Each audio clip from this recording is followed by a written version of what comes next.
This is 10 things you should know about transitioning.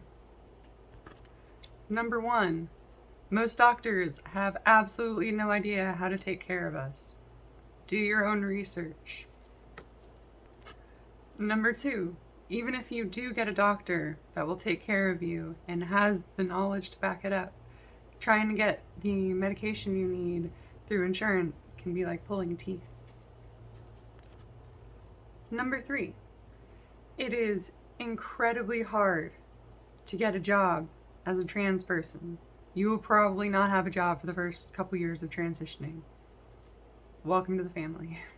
There are jobs out there that are accepting, but if you don't already have a job, it's really hard to get one when you're a trans woman. Employers don't want to take on that risk, and that's unfortunate. There are a lot of avenues outside of traditional jobs, and I don't want you to get scared if you hear that. But just have some plans on what you're going to do financially for once you transition, because there's a very real chance that things might not be as financially stable once you make that decision. Number 3, I feel things on such a deeper level. I think that has a lot to do with, the hormones and just feeling a lot more comfortable in my body, being able to have safe places to express who I am.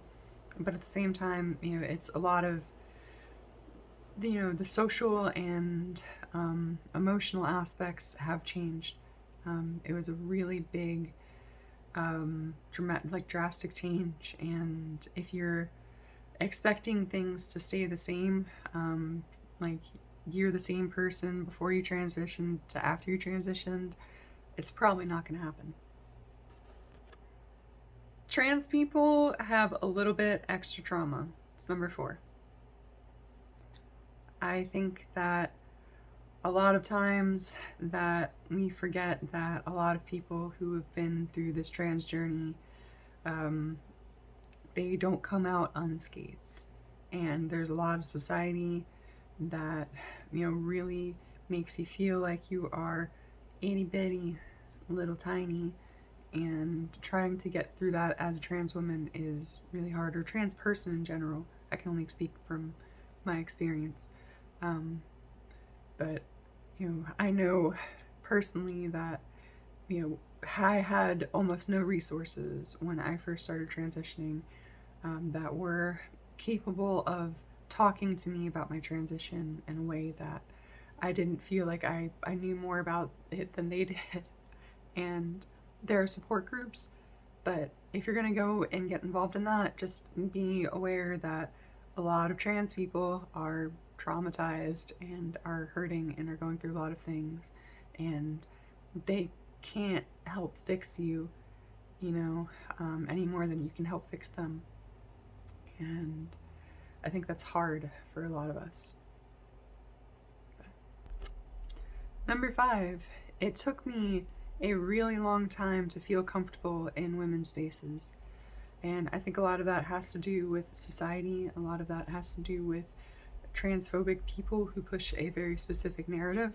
But for a long time, I didn't feel like I could go in women's spaces. And I'd never had, a negative experience. I just felt like, this is not something you can do, And honestly, the biggest healing that I've had has been in women's spaces and people who can share my experiences, who can relate to how I feel, and who can understand what I'm going through. Just, if you're a trans person, whatever direction, I really, instead of trying to find other trans people, because they are also really hurting, just find support networks for people of your gender where you can be around, men if you're a trans man, or women if you're a trans woman, or non-binary people if you're non-binary, just other people who can understand your experience. It's so validating, and it is worth the discomfort, is worth the effort, it is worth feeling like an ugly duckling to once you get there. That brings us into 6, which is, having positive female role models has been such an important part in my journey. Just having positive role models that I can look up to. I never really had that as a child, and I don't think a lot of people, when they're going through the early stages of transition, really think about the kind of influences that they've had, and the kind of people that they look up to and the gender that they're presenting as, and that they feel comfortable expressing. And a lot of times we rush into transition and we try and put towards this goal, but we end up not really wanting the goal that we set out for. And that's okay, and it's beautiful, and it's part of the process, but I think being aware of it can save you a lot of the time. Number 7, when I first transitioned, and every other person that has transitioned has gone through I am a woman for me and men for other men, but I am my gender, hear me roar phase. It is acceptable, it is normal, like there's nothing wrong with you for doing that. Embrace your femininity, embrace your masculinity, embrace whatever makes you feel comfortable, and just know that eventually you will get to a point where you reach a more stable place, and that's a very fun journey. Number 8 is prepare for a really long journey. Speaking of journeys, this is not something that's going to happen overnight. This is not something that is easy. This is the hardest thing you're about to do.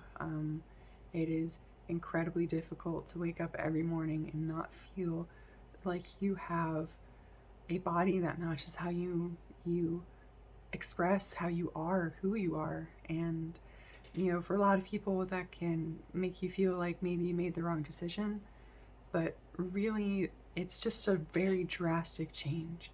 And sometimes, I don't want to say that it never happens and no one ever makes a bad decision, but just let yourself be not okay, because you've been not dealing with this for a really long time. It's gonna hurt. So I'm running out of space on my phone for recording, so the other 2 will come in another video. So this has been 8 things about transitioning I wish I knew before I transitioned. And I look forward to seeing you all in my next video. Until then, much love always.